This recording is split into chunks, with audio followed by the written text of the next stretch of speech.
Hello दोस्तों, welcome back to my YouTube channel LTR GK study पे आप सभी का स्वागत है। दोस्तों, आज बात करेंगे सामाजिक विज्ञान का इतिहास, कक्षा 8 की बातें हैं।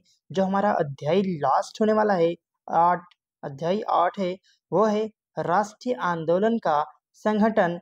1870 के दशक से 1947 तक क्या क्या हुआ ना, इसके बारे में आज इस वीडियो में कवर करने वाले हैं। तो दोस्तों, वीडियो को टकटे लगा के अंत तक अवश्य देखिएगा ताकि आपको पूरी तरह से क्लियरिटी आ सके। तो दोस्तों, चलिए बिना टाइम वेस्ट किए वीडियो को स्टार्ट करते हैं। तो मेरा नाम है कलाम और आप देख रहे हैं LTR GK study YouTube channel. दोस्तों, चलिए बिना टाइम वेस्ट किए फर्स्ट पॉइंट पे हम लोग आते हैं, क्लियर करते हैं, है ना। धीरे धीरे चलेंगे, आराम से टकटकी लगा के देखिएगा अंत तक, ताकि आपको कहीं भी कोई संकोच ना हो। अगर कोई दिक्कत हो तो आप कमेंट करके पूछ सकते हैं। तो आते हैं हम लोग फर्स्ट पॉइंट पे। जो हमारा फर्स्ट पॉइंट है वो है राष्ट्रवाद का उदय। क्या बात करेंगे? राष्ट्रवाद का उदय के बारे में बात करेंगे। तो देखिए, बात करते हैं हम लोग, यहाँ रहने वाले किसी भी वर्ग, रंग, जाति जाति भाषा या जेंडर वाले तमाम लोगों को घर है, तमाम लोगों का घर है। यह देश और इनके सारे संसाधन, इसकी सारी व्यवस्था उन सभी के लिए है जो भारत में रह रहे हैं। उसी को राष्ट्रवाद कहते हैं, याद रखिएगा। उसी को राष्ट्रवाद कहते हैं, चाहे वो काला हो, गोरा हो, या फिर किसी छोटा हो, मोटा है, उससे कोई मतलब नहीं है। यहाँ पे घर है, वो निवास रहता है, तो वो क्या है, राष्ट्रवाद के अंतर्गत ही आएगा। ठीक है, बात करेंगे अब संगठन की। नेक्स्ट पॉइंट हमारा है संगठन, याद रखिएगा। तो बात है 1870 से 1880 के दशकों में राजनीतिक संगठनों में यह चेतना और गहरी हो चुकी थी, चेतना गहरी हो चुकी थी। इसमें से ज्यादातर संगठनों की बागडोर वकील आदि अंग्रेजी शिक्षित पेशेवरों के हाथों में थी। पुनः सार्वजनिक सभा, इंडियन एसोसिएशन, मद्रास महाजन सभा, बम्बई रेजिडेंसी एसोसिएशन और भारतीय राष्ट्रीय कांग्रेस आदि का इस तरह के प्रमुख संगठन बनाए गए। कब? 1870 से 1880 के बीच में बात करेंगे। अब बात करते हैं इसका संप्रभु। अब बात करेंगे किस पे? संप्रभु पे। देखिए, बात करते हैं 12वीं हस्तक्षेप के बिना स्वतंत्र रूप से कदम उठाने की क्षमता को ही संप्रभु कहते हैं। दोस्तों, अब बात करेंगे आमर्स एक्ट के बारे में। क्या बात करेंगे? आमर्स एक्ट के बारे में बात करेंगे, जो लाया गया था 1878 में। 1878 में आमर्स एक्ट पारित किया गया, जिसके जरिए भारतीयों द्वारा अपने पास हथियार रखने की अधिकार छीन ली गई। जो भारत के लोग थे, उनके पास जो हथियार रखते थे, वो अधिकार छीन लिया गया। कि आप अधिकार से छीन लिया गया कि आप हथियार नहीं रख सकते, भारतवासी हथियार नहीं रख सकते। ये एक्ट में लागू किया गया। दोस्तों, अब बात करेंगे नेक्स्ट। देखिए, अब नेक्स्ट है वर्नाकुलर। क्या है वर्नाकुलर, क्या होता है, इसके बारे में जानते हैं। तो उसी साल वर्नाकुलर प्रेस एक्ट भी पारित किया गया था। यह भी एक एक्ट था जो पारित किया गया था, वर्नाकुलर एक्ट।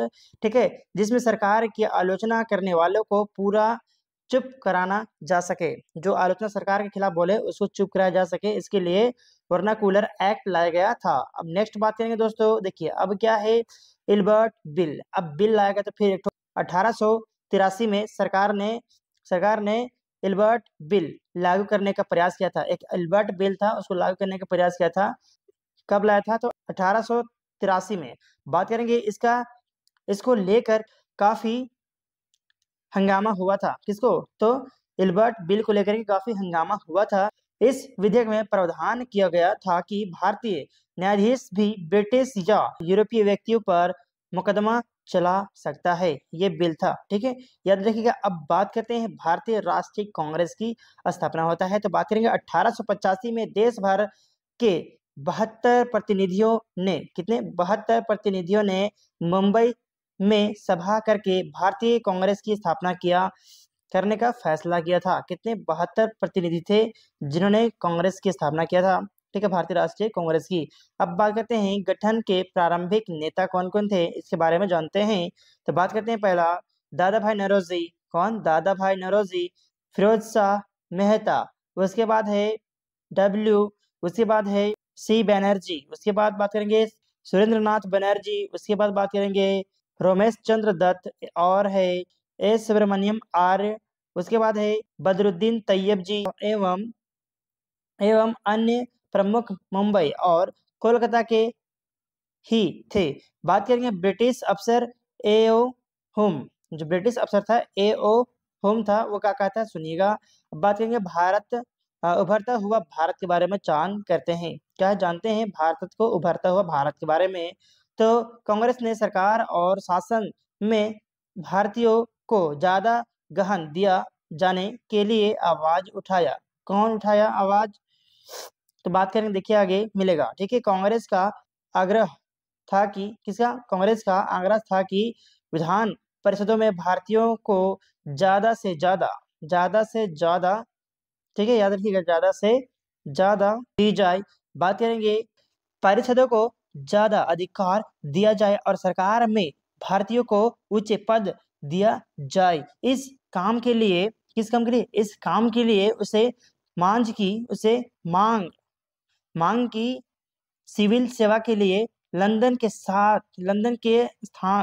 साथ साथ भारत में भी परीक्षा आयोजित किया जाए। किसकी? सिविल सेवा यानी कि यूपीएससी का परीक्षा का आरंभित किया जाए। बात करेंगे अब नेक्स्ट पॉइंट है, हम लोग नेक्स्ट पॉइंट पे आते हैं, वह है निरस्त करना। तो दोस्तों अगर वीडियो अच्छी लग रही है ना तो वीडियो को लाइक करना है, अपने दोस्तों के साथ शेयर करना है और नेक्स्ट वीडियो के लिए हमें फॉलो जरूर करना है। तो दोस्तों अगर वीडियो अच्छी ना लगे ना तो कमेंट में बता देना है। ठीक है, बात करते हैं क्या है, तो वो है निरस्त करना। अब बात करेंगे किसी कानून को समाप्त करना, उसी को निरस्त करना कहते हैं। देखिए बात करेंगे किसी कानून की वैधता अधिकृत रूप से समाप्त कर देना। ठीक है, समाप्त कर देना। स्वतंत्रता हमारा जन संबंधी अधिकार है। 1890 के दशक तक बहुत सारे लोग कांग्रेस के राजनीतिक तौर तरीकों पर सवाल खड़ा करने लगे थे। कब? 1890 तक बात कर रहे हैं। ठीक है, याद करिएगा। अब बात करेंगे परिवर्तनवादी उद्देश्य। ठीक है, बात करेंगे बंगाल, पंजाब, महाराष्ट्र और में बिपिन चंद्र पाल, बाल गंगाधर तिलक और लाला लाजपत राय जैसे नेता ज्यादा परिवर्तनवादी उद्देश्य और पद्धतियों के अनुरूप काम करने लगे थे। दोस्तों बात करेंगे तिलक के बारे में। क्या होता है तिलक के बारे में जानिए। तो बात करेंगे को स्वराज के लिए लड़ना चाहिए, बको स्वराज के लिए लड़ना चाहिए। तिलक ने नारा दिया था, स्वतंत्रता मेरा जन्मसिद्ध अधिकार है और मैं इसे लेकर रहूंगा। इसको तिलक ने ही दिया था। किसने दिया था? तो तिलक यानी कि कौन तिलक? बाल गंगाधर तिलक ने दिया था इस नारा को। ठीक है, याद रखिएगा। अब बात करते हैं बंगाल विभाजन की। कब बंगाल विभाजन की बात करेंगे तो 1905 में विभाजन कर्ज में बंगाल का विभाजन कर दिया गया। कब? 1905 में, याद रखिएगा।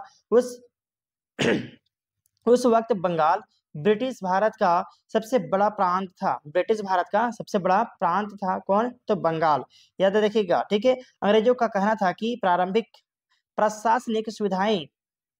प्रशासनिक सुविधा को ध्यान रखते हुए बंगाल का बंटवारा करना जरूरी था।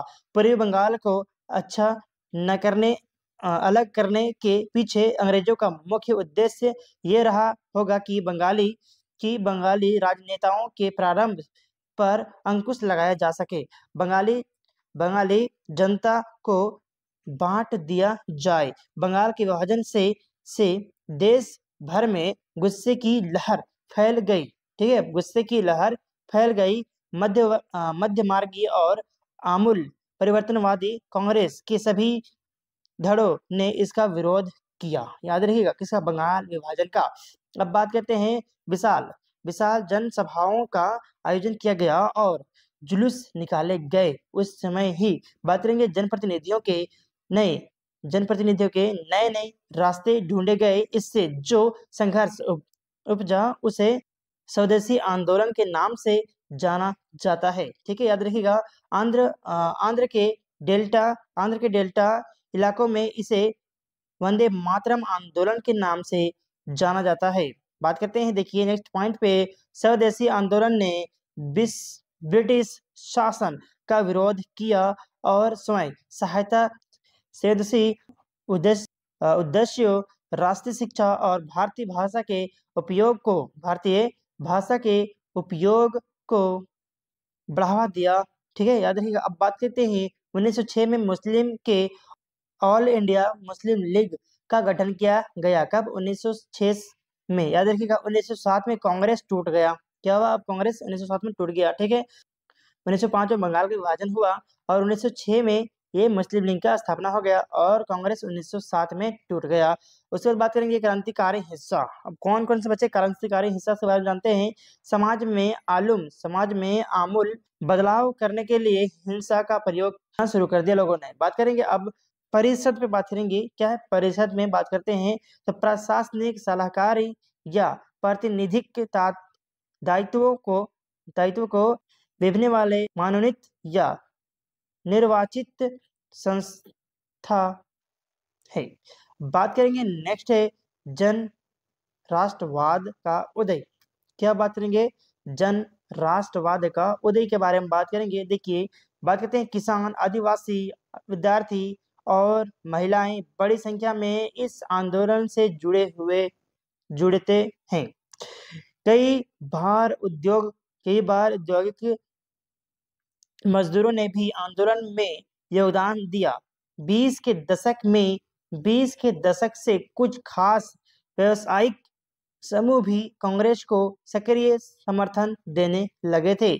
अब बात करते हैं महात्मा गांधी का आगमन होता है इसी पर, ठीक है, इसी वक्त महात्मा गांधी का आगमन होता है। तो बात करेंगे महात्मा गांधी एक राजनेता के रूप में सामने आए।